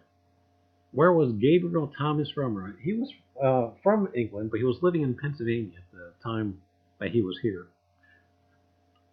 Right now, I do not know where he was living precisely, why he was here. But I can't wait to get my hands on that text, because from the notes I've seen from the text, I haven't actually seen the text, but the notes I've seen from the text, and the different authors who use the text to cite references from, it seems like it is very, very detailed, and I'll give you some idea to try and find some Swedish settlement areas. But yeah, all that's my pile of to do, and hopefully there'll be some goodies in there, both on a historical note and also too for aids to metal detecting. K-Watt did not show up for the afterglow. She must be out buying matches. Oh my goodness, I tell you. And gasoline, yeah.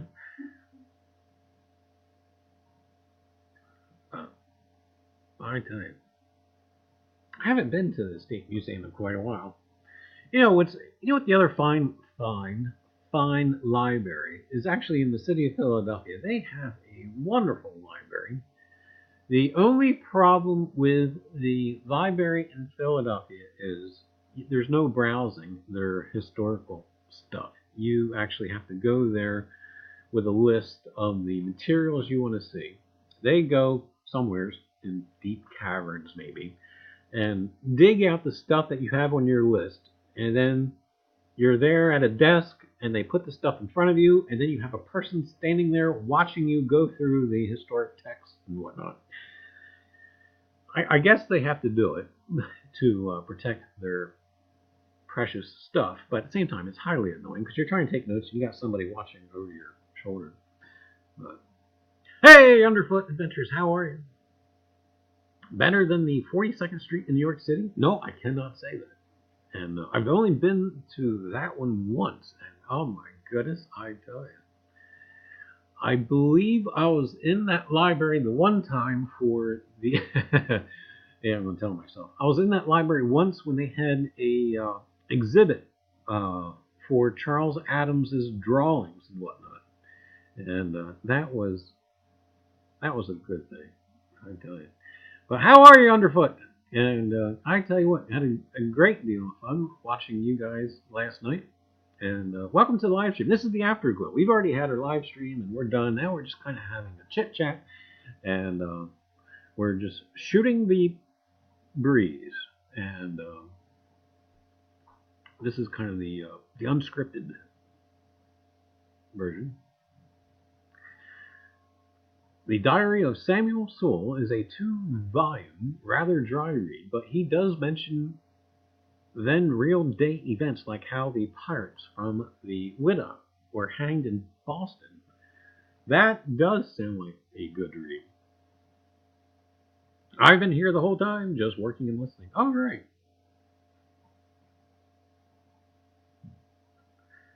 But I tell you, there's some great text up there. And I tell you what, and again, there's so much stuff out there that is not on the internet. And it saddens me to see schools doing away with their libraries and, focusing more on media content. Because again, and then again, and again, not everything is on the internet. And part of the treasure hunt is getting into the texts and into the books and into the old maps and etc. But I tell you,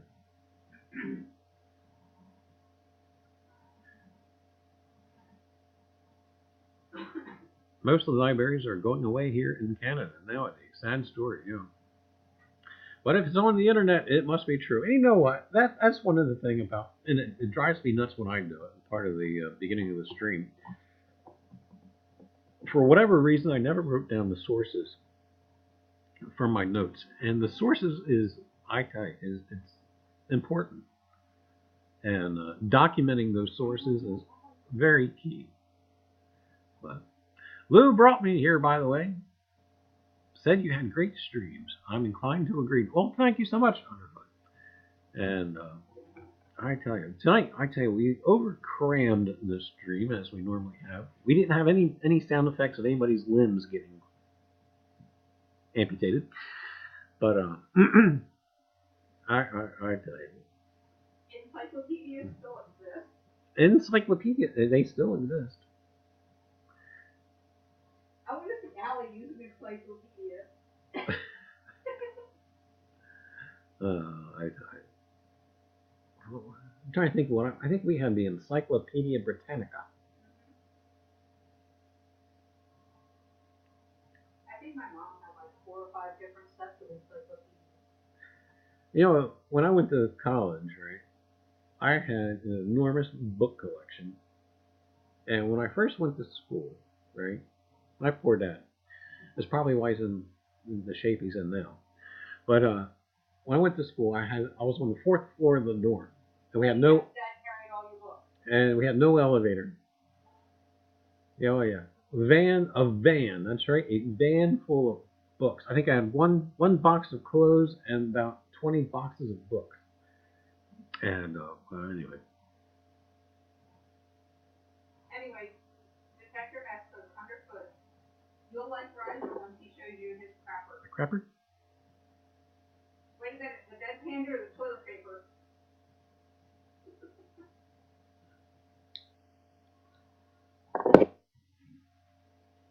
Oh, there. Anyway, I have an encyclopedia called How Things Work from 1908. Wow, that does have to be neat.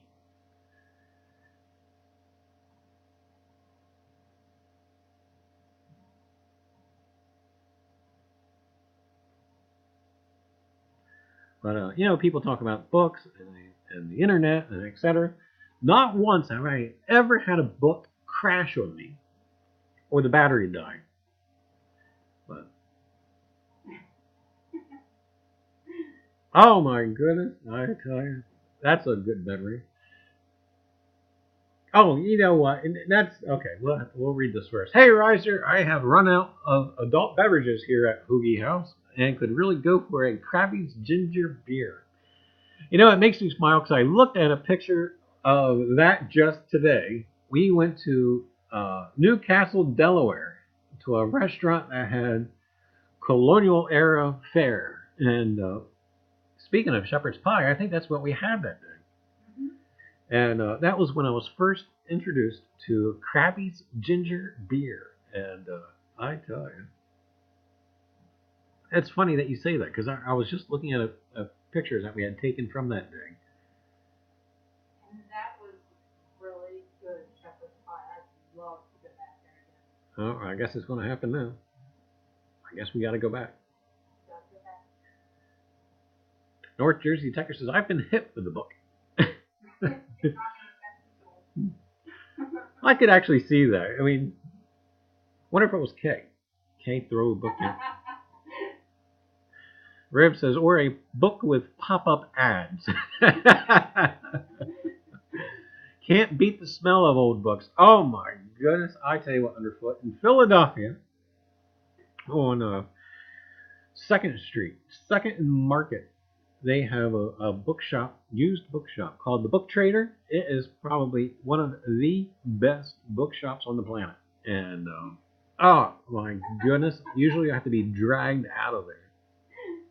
Honey, you need to stop moving around for a minute. Okay. Alright, sit up a little straighter.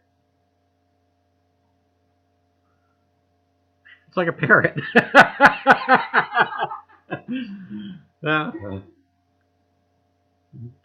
That was actually over here. That was actually gotten this past weekend. Since Pooh plays a prominent theme in this channel for whatever reason or however that evolved. Yeah, it just we were at a yard sale. It was like a community-wide yard sale thing this past weekend, and so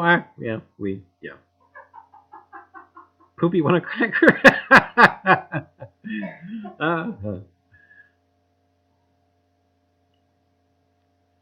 You know what happens really? Okay, so this is what goes through my mind, right? I don't remember how much it was. It was $2.50 or something. I don't remember. But this is normally what happens when I see crazy stuff for the stream or whatnot, or all the other craziness that goes on, like props and whatnot. Like here we have Rosie and Clad. You know, what usually happens is I'll see something like I'm not buying that thing. That is absolutely ridiculous. You know, and I'm not going to waste money on that. And then I'll stop myself and think, so well, it fits into the stream, and then it makes perfect sense for the stream. I'm like, oh, okay. But kind of like the bedpan. Kind of like the bedpan. Yeah. Lou, I don't know if you've seen the bedpan or not, or if you were here. But yeah, Reiser's Treasure Hunting Emporium not only has toilet paper, but yeah, also to the Reiser's Treasure Hunting Emporium portable bathroom unit. That's right. It too can go wherever you go for when you have to go. And that was the same impulse. I saw that and I was like, I'm not buying that thing. That's absolutely ridiculous. And then it just happens. But who says history can't be fun? Or coins or whatever. It's what you bring to it.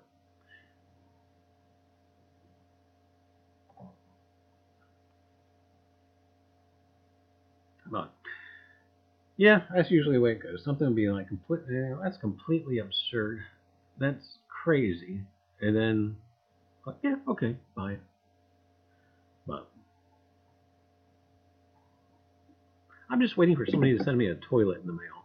It's going to happen. That were a toilet seat. I think that. Wait a minute. But you know what? We could have a contest, a toilet seat decorating contest, but it has to be like either history themed or coin themed. I think we have to write that one down. Yes, we did put that in our head, believe it or not, one stream. I think it was the stream that we introduced it. I don't know, what do you guys think? I think that'd make a great contest, a toilet seat decorating contest.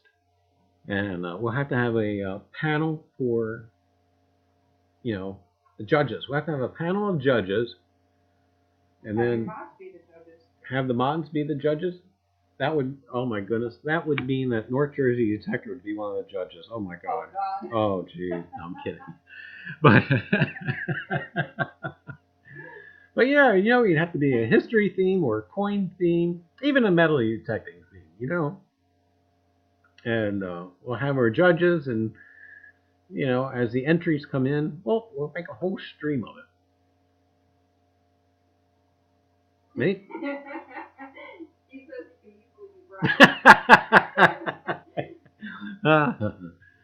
He can easily be bribed. I know, it only cost me 2 cents for a date.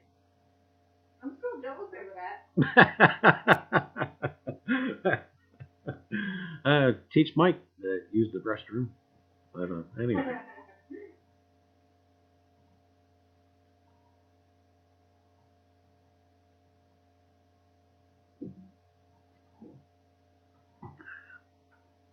I don't know. What do you guys think? Should we do that? Should we do a toilet seat decorating contest? Ever notice most detecting equipment has fluorescent coloring so you don't leave tools behind? I'm glad the carrot is orange, I'll tell you that. A few times my old pinpointer was black. It was just the Garrett pinpointer. I don't know if it had a special name or not. But yeah, I tell you what, I'm glad that the carrot is orange. Because sometimes I put that black one down with the leaves and whatnot, and you're busy looking for it. But my new shovel is bright green. What kind of new shovel did you get in North Jersey? Did you get a thing? A thing. A new shovel. A thing. A Predator? Not until, yes, okay. A grave digger tombstone. The Predator tools people, I did not realize they're from New Jersey. Not only are they from New Jersey, but they're from like the next town over.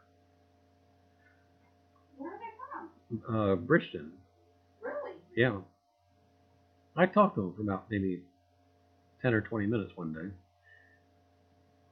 I have to admit, I only called them because I saw where the number was local, and I was trying to figure out where they were from.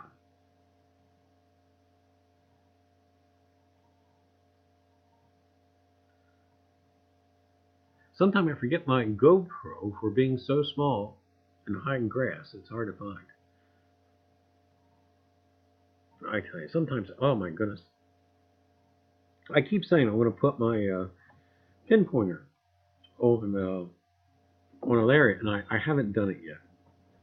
I need to. And I keep thinking when I do the mud hunts in the marshes and whatnot, that I really need to do it.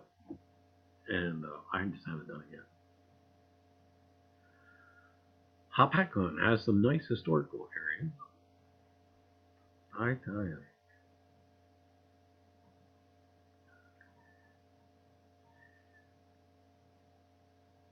But yeah, soon the bugs will be back out. I'll be moving anyway.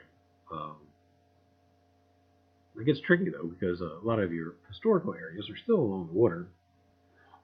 But yeah, pretty soon along the bay sidewalk, the black flies will be out, and oh my goodness, it'll be horrendous.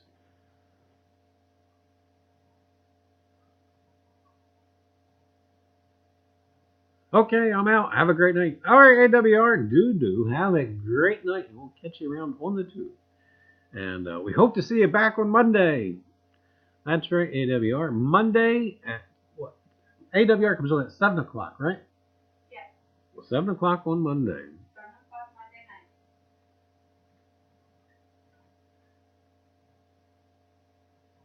night. We should really start a spreadsheet like what Ken has for the detecting channels. I know he's told me that before, and it's just hard to get around to. We actually should, because the people that have the set live stream, it would be nice to know when they come on.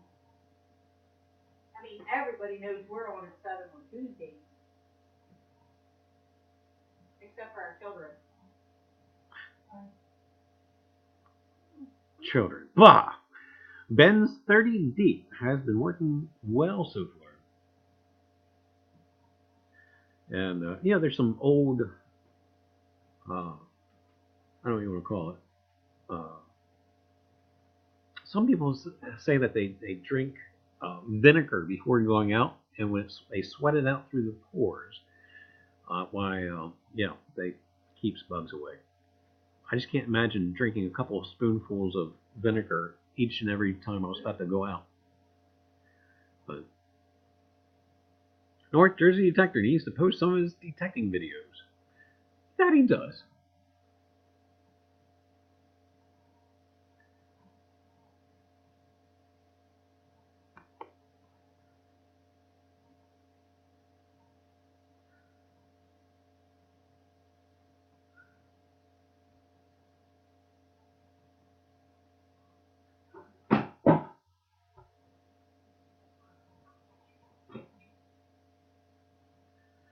The cream rises to the top, Reiser. Make the spreadsheet. Yeah, I do believe I'm going to have to devote some time to it. And,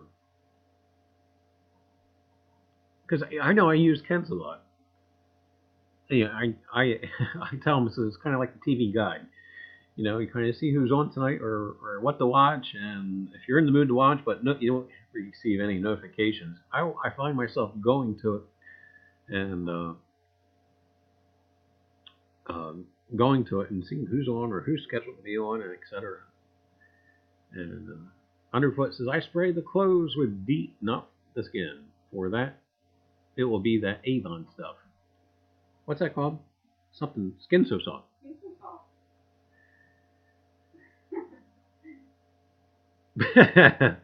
North Jersey better get some videos out. Esmeralda says so. Otherwise, Esmeralda will get mad. They end up on your doorstep. Yes. Glad there was a woman there to remember.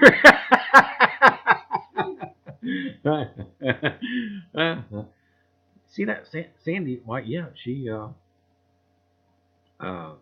remembers everything that I can't. I tell you what. I do not. Yes, you do too. I do not. I love it when you go metal detecting. I tell you, if there was a bear attack, you're prepared. Yeah, I'd be prepared because I'd be locked in the car. Well, I'm not gonna be able to do that. Back to listening at the job now. All right, Underfoot. I tell you, thanks for popping in. And Riv, I do need to pop back to your video, and I do have to pop back to your video and see if there's any new comments on it.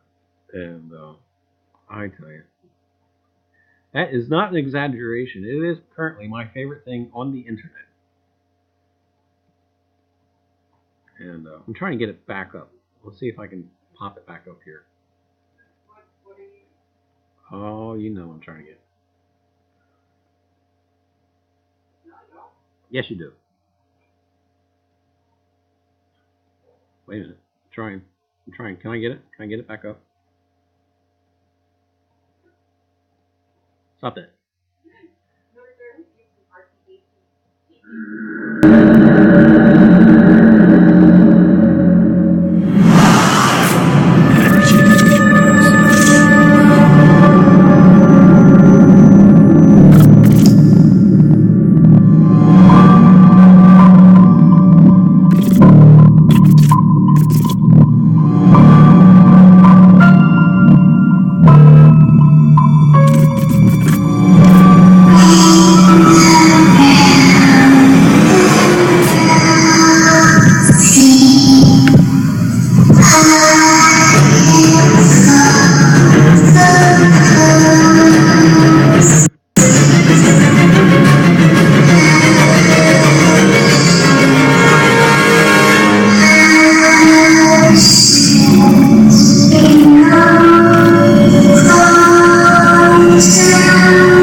tell you, that's my favorite thing on the internet right now.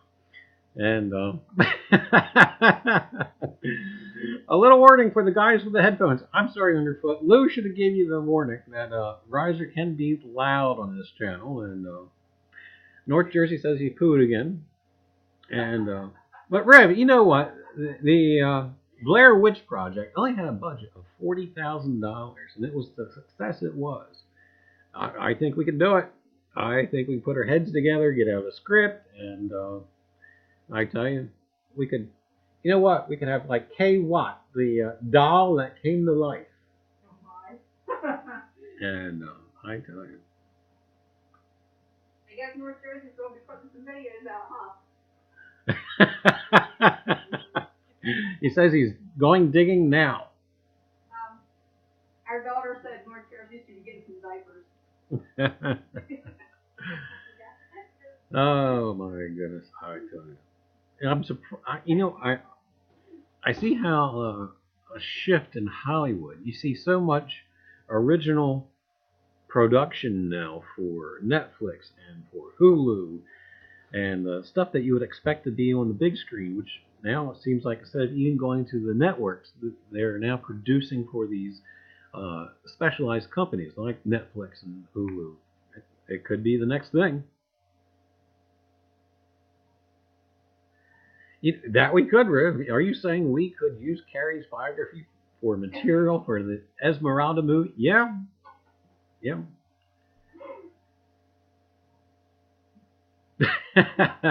Detector S says, my wife's still on the ground from the opening of the video. I'm sorry. But if you want to see that again, do cruise on over to Rivendell's channel. That's where he actually has that posted. You can watch it as many times as you want. And I tell you, great, great stuff.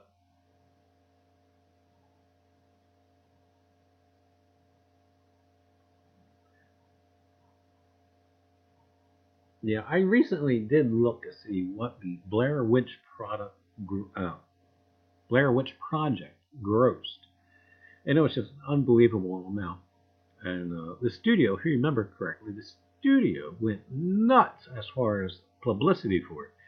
There was specials on the Sci-Fi Channel, you know, where she couldn't tell if it was a real story or not, or etc. And but yeah, they paid. I think the production cost was only $40,000, and they made millions from the production of that thing.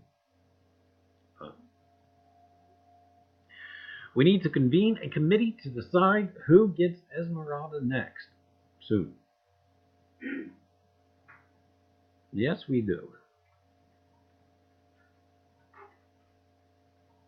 $60,000 budget. I know it was somewhere, and that's for a movie. That is cheap.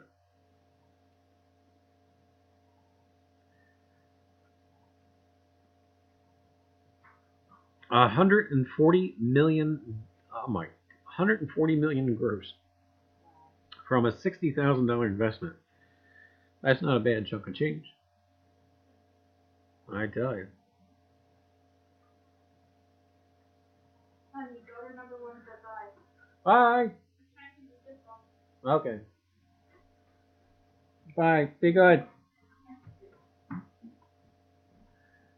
$250 million worldwide. I can't say Sandy. She is in the room with me right now. Oh my goodness.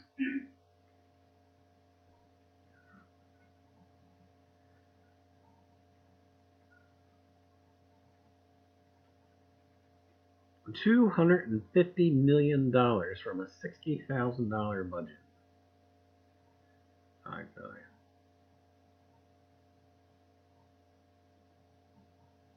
It can be done. What's funny is when I was a kid, I can remember, you know, the big thing on ABC late at night. I think it was on Saturday nights. They had the $1 million movie. That was like, you know, $1 million now for a movie. You know, that's chump change. Now they're spending hundreds of millions of dollars. I forget what was spent for the Titanic to make. I forget now, but oh my goodness, it was an ungodly amount. It was like, oh, you're never going to recoup that. Oh, I was wrong. I took a script writing class in college, Charlie. Ah! Okay, see, we're between imagination and etc. Oh. Oh, Sandy says, is she missing her friends? I could send you another friend. It's going to be the craziest trend on the YouTube. Sending creepy dollies out.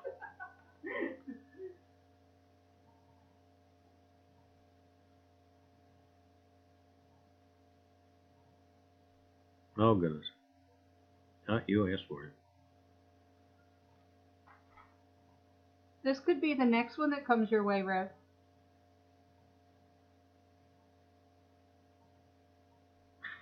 Oh, goodness.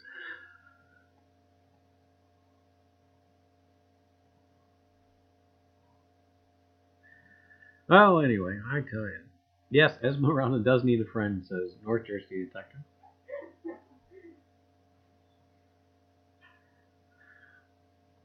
She looks like K-Watt. Uh-oh. Oh, anyway, gang. All right, well, it's 9:09, and we've been on for an hour with the Afterglow. So I do think we are going to close up shop. And I do appreciate everybody who's hung in there for the Afterglow. And I tell you, we'll be working on the coin seminar weekend and working on next Tuesday's live stream. And who knows? I tell you what. Hopefully I can get to that coin shop this weekend. We'll see. But anyway, gang, I do appreciate you hanging in there, and it was always a joy and a pleasure to talk with you. And we'll see you around on the tube. So have a great night, all, and we'll catch you later.